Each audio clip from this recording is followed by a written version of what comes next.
Conclusion of fall camp, technically, it's game week as of tomorrow. So what changes from today to tomorrow into this first game prep week against Eastern Washington? There's not a ton that changes from this last week. This last week we pretty well duplicated game week, so it's going to be more of the same. Except I expect us to be sharper at it. And then with regard to coaches, more coaches meetings, more film.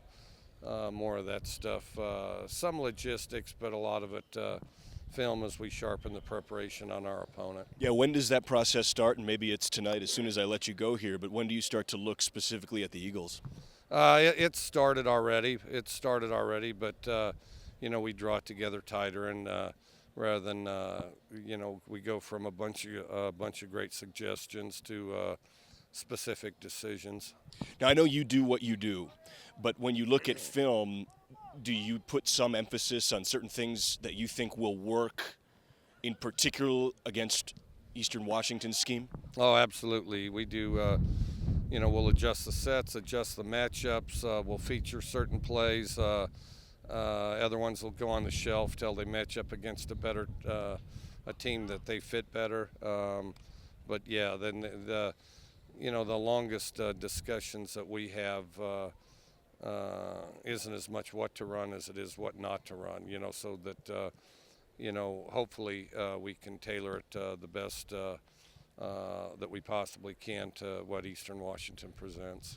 Are there any position battles that have been resolved at this point? Anything that you thought was a question mark in terms of depth chart before you got to Lewiston and then working through these few weeks up into this game week?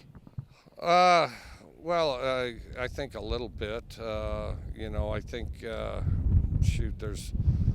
I've lost track of where exactly we started when this whole thing happened. But, I think there's a couple things. I think, Desmond Patton and Isaiah Johnson are both going to figure into the mix. Tavares Martin's going to play some at X for sure.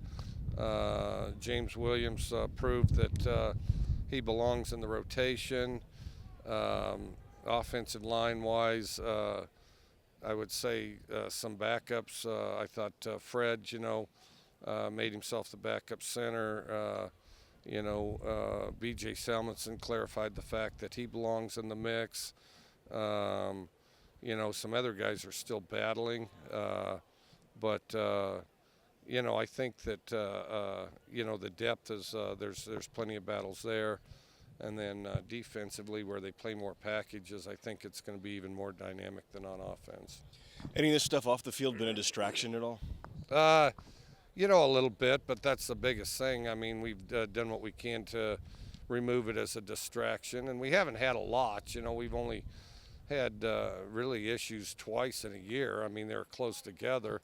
And then, some of them appear to be quite embellished, and so we're just going to cooperate with law enforcement until we get the facts. But, I think they've been way overblown to the negative, and also, it's something that programs in a bigger media market wouldn't experience. I mean, none of this would make the LA Times, the Seattle Times, the papers in the Bay Area or in Phoenix or Salt Lake. So,